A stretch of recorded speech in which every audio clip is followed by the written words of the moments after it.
चित्र वर्णन।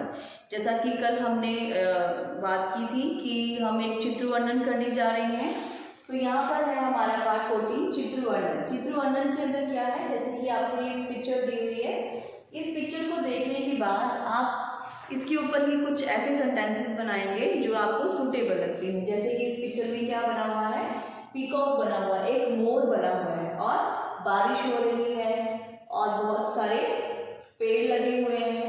तो इस तरह से चित्र को देखते हुए आपको क्या करना होता है, जैसे कि number 1, number 2, number 3, number 4, number 5 sentences लिखने हैं आपको, 5 वाक्य लिखने हैं।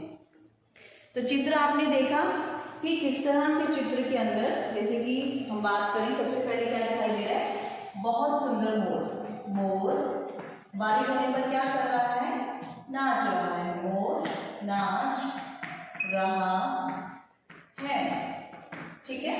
आगे देखिए क्या दिखाई दे रहा है, बहुत बड़े पेड़ लगे, या फिर हरे हरे पेड़ हैं, बहुत सारे ना, तो क्या आ जाएगा, है।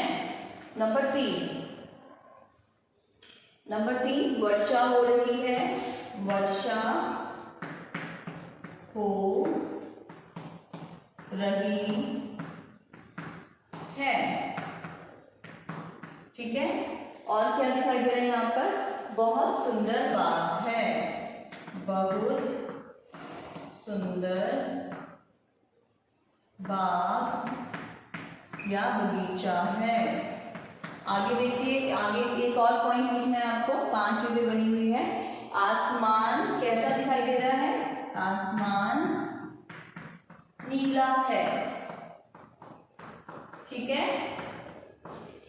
तो चित्र वर्णन बेसिकली होता क्या है, चित्र वर्णन, चित्र मैंने पिक्चर, जो पिक्चर यहाँ दी गई है, जो आपको दिखाई दे रही है, वर्णन मैंने उसको एक्सप्लेन करना।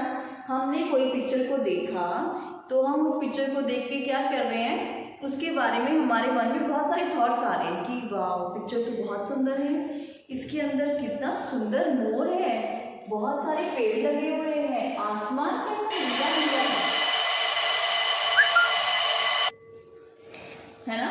तो इसी तरह से चित्र वर्णन का अर्थ जो होता है वो चित्र के बारे में वर्णन करना, उसके बारे में एक्सप्लेन करना कि आपको पिक्चर के अंदर क्या क्या चीज़ें दिखाई दे रही है। अब जो मैम को दिखाई दे रहा है जरूरी नहीं है वो आपको भी दिखाई दे, या वही चीज़ आप फील करो जो मैम फील कर रहे हैं। दिखाई तो सेम चीज़ देगी कि मोर है, पेड़ है, बारिश हो रही है, लेकिन आप उसको कैसे लिखोगे। जैसे कि मैंने लिखा मोर नाच रहा है, हो सकता है कि आपके माइंड में ये बात आए कि मोर बहुत सुंदर है ना। तो कुछ भी कल्पनात्मक होता है, यानी कि हम जो कल्पना करते हैं उस पिक्चर को देखकर वो हमें एक्सप्लेन करके लिखना होता है, मीन्स कुछ छोटे छोटे वाक्यों में। जैसे कि मैंने लिखा, मुझे लगा चित्र में मोर नाच रहा है, एक वाक्य बना। दूसरा वाक्य है कि बहुत सारे पेड़ दिखाई दे रहे हैं, तो मुझे लगा कि ये हरे हरे पेड़ हैं। हो सकता है आपको लगे कि ये बहुत बड़े बड़े पेड़ हैं, किसी को लगे कि ये आम के पेड़ हैं, है ना। मतलब कुछ भी लिख सकते हैं, जो भी आपको चित्र के अंदर फील कर रहे हैं आप, जो भी आप सोच रहे हैं वही आपको लिखना होता है। ये होता है चित्र वर्णन। सभी का सेम नहीं होगा कि मैम ने ये 5 लाइन्स लिख दी तो आपको भी यही लिखनी है, नहीं। आप खुद पिक्चर को देखेंगे और खुद एक्सप्लेन करेंगे कि क्या आना चाहिए।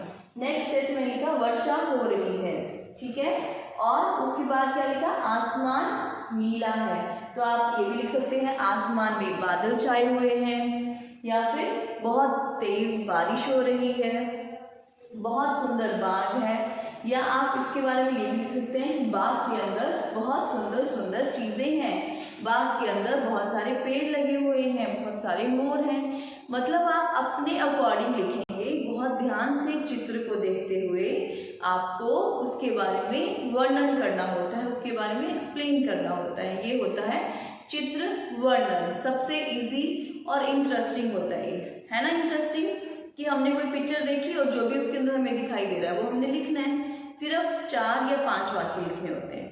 तो ये था आपका एक अभ्यास कार्य, और ऐसा ही आपको एक और दूंगी मैं जो आप खुद करेंगे, ठीक है। तो इसी से संबंधित एक हम वीडियो देखते हैं कि चित्र वर्णन क्या है और उसको हम किस तरह से करते हैं। चलिए देखते हैं वीडियो। चित्र वर्णन।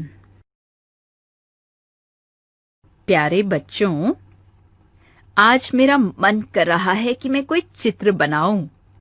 सुंदर सुंदर चित्र देखना और बनाना सबको बहुत अच्छा लगता है। किसी चित्र को देखकर जो भाव मन में आते हैं, उनको उसी रूप में लिखना चित्र वर्णन कहलाता है। ये बन गया मेरा चित्र। अच्छा है ना? अब इसे ध्यान से देखिए, क्योंकि चित्र वर्णन के समय अपना ध्यान चित्र में बनी सभी चीजों पर लगाना चाहिए। फिर चित्र को देखकर जो जो भाव आपके मन में आते हों, उन्हीं को क्रम से लिखना चाहिए। बच्चों, इस चित्र के बारे में कुछ बातें मेरे मन में आ रही हैं, जैसे पालतू पशु, घर की रखवाली, नाम शेरू, काले भूरे बाल, लंबी पूंछ, प्यार दिखाना। अब इस चित्र का वर्णन इन बातों के आधार पर सोनपरी करेगी। हाँ, मैं बोलूंगी चित्र के बारे में। कुत्ता पालतू पशु है। ये हमारे घर की रखवाली करता है। मैंने भी एक कुत्ता पाल रखा है। इसका नाम शेरू है। इसके बाल काले भूरे रंग के हैं। इसकी पूंछ लंबी है। जब मैं घर वापस आती हूँ, तो यह अपनी पूंछ हिलाकर मुझे अपना प्यार दिखाता है। मैं भी शेरू को बहुत प्यार करती हूँ। शाबाश सोनपरी, तुमने चित्र का वर्णन बहुत अच्छा किया। तो बच्चों, आपने देखा वीडियो के अंदर किस तरह से बहुत सारी ऐसी चीजें थी जो आपको समझकर और अपने चित्र में देखकर उसके बारे में 5 पंक्तियां लिखनी है।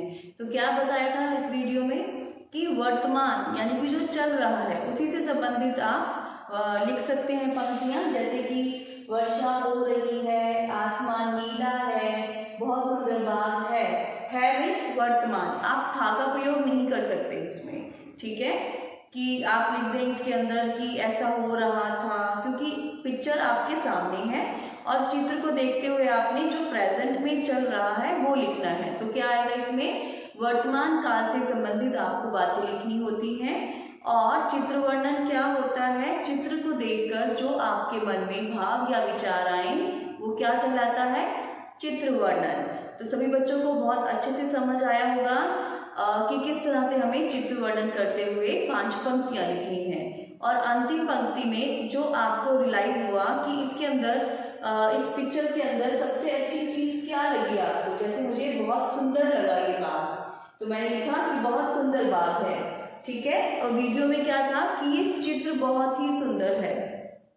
तो 5 पंक्तियां तो आपको वो लिखनी है जो आपको चित्र में देखकर आपके मन में जो भाव या विचार आए। और लास्ट की जो अंतिम पंक्ति है उसमें आप लिख सकते हैं जो आपको लगा कि इसके अंदर बहुत ही अच्छी चीज है जो मुझे बहुत पसंद आई, तो अंतिम पंक्ति में आप वैसे लिख पाएंगे, ठीक है। तो ये था हमारा चित्र वर्णन। और चित्र वर्णन के अंदर सबसे महत्वपूर्ण बात क्या है कि आपको बार बार अभ्यास करने से ही इसके बारे में अच्छी तरह से लिखना आएगा। तो आपको अभ्यास करना है। होमवर्क आपको दिया है वीडियो के अंदर ही लास्ट में कि ये एक आपको पैराग्राफ दिया जाएगा, आपको उससे संबंधित कुछ 5 पंक्तियां लिखनी होगी चित्र देखकर।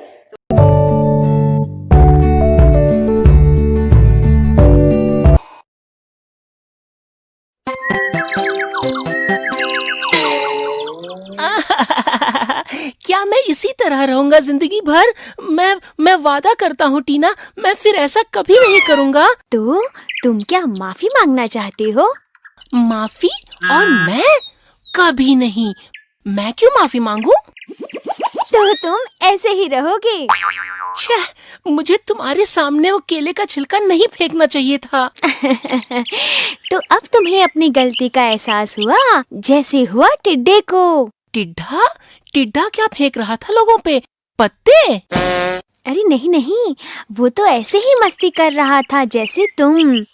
एक दिन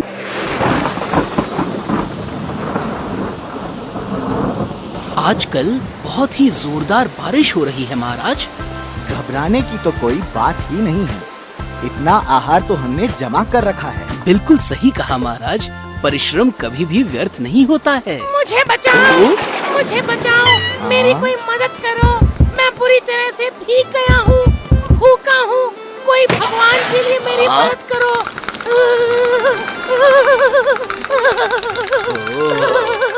मुझ कोई पे थोड़ी चीख रहा दया है दिखाओ। सैनिकों, देखो किसे हमारी मदद चाहिए। ओ महाराज, ये टिड्डू है, टिड्डू, एक टिड्डा। भाइयों, मुझे अंदर आने दो, बड़ी भूख लगी है। किसी भी समय भगवान को प्यारा हो जाऊंगा मैं। ओ महाराज, ये वही टिड्डू है, याद है आपको, जिसने हमारी निंदा की थी उस दिन। ओह, ये हादसा कब हुआ? हम कहाँ थे उस समय? आप और महारानी उस वक्त मैसूर के पर्यटन के लिए ऐरावत बस में गए थे। हाँ। अच्छा अच्छा, आगे बताओ क्या हुआ? उस दिन हम सब आहार जमा करने में बड़े व्यस्त थे। मेहनत करें, परिश्रम करें, कल के लिए थोड़ा जमा करें। मेहनत करें, परिश्रम करें, कल के लिए थोड़ा जमा करें। मगर उसी समय हमें थोड़ी दूर से एक और आवाज सुनाई पड़ी। मस्ती करे, आराम करे, कल के बारे में सोचे क्यों। हे, मस्ती करे, आराम करे, कल के बारे में सोचे क्यों। अरे दोस्तों, इतनी मेहनत क्यों कर रहे हो? आओ सब मस्ती करें, खेले कूदे, आओ। हे टिड्डू, हमें तंग मत करो, हमें मेहनत करनी है, भविष्य के लिए आहार जमा करना है। तुम बस अपने काम से मतलब रखो। तुम लोगों की मति मारी गई है, हमें मस्ती करनी चाहिए। मुझे तो तुम लोग एक नंबर के बेवकूफ नजर आते हो। कृपया करके हमें अपना काम करने दो, तुम अपने काम से मतलब रखो। हैं? ठीक है भाई, घोड़े को तालाब तक लाना आसान है, पानी पिलाना बड़ा ही मुश्किल है। सबके सब मूर्ख हैं। मैं फिर से अपना गाना गाता हूँ। मस्ती करें, आराम करें, कल के बारे में सोचे क्यों। हे, मस्ती करें, आराम करें, कल के बारे में सोचे क्यों। ओह, बड़ा ही घमंडी टिड्ढा लगता है। ऐसा टिड्ढा हमारी मदद मांग रहा है। शायद उसे अब अकल आ गई है। हमें उसकी मदद करनी चाहिए। सैनिकों, जाओ लेकर आओ उसे। जैसी आपकी आज्ञा महाराज।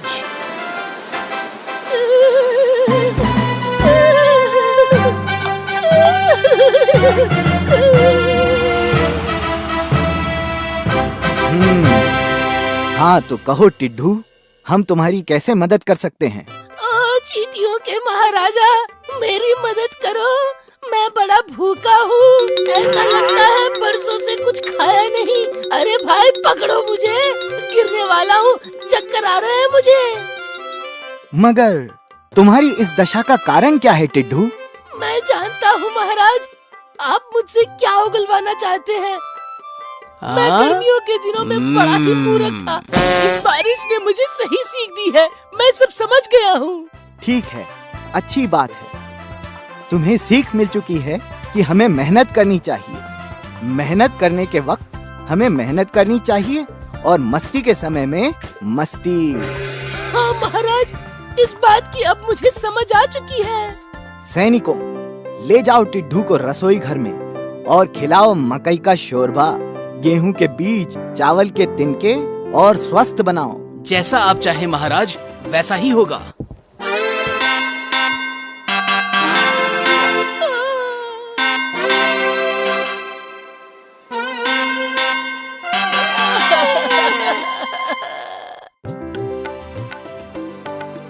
धन्यवाद महाराज, मुझे सही शिक्षा मिल चुकी है।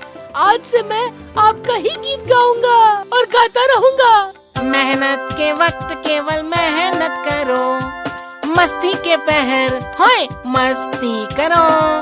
मेहनत के वक्त केवल मेहनत करो, मस्ती के पहर होए मस्ती करो।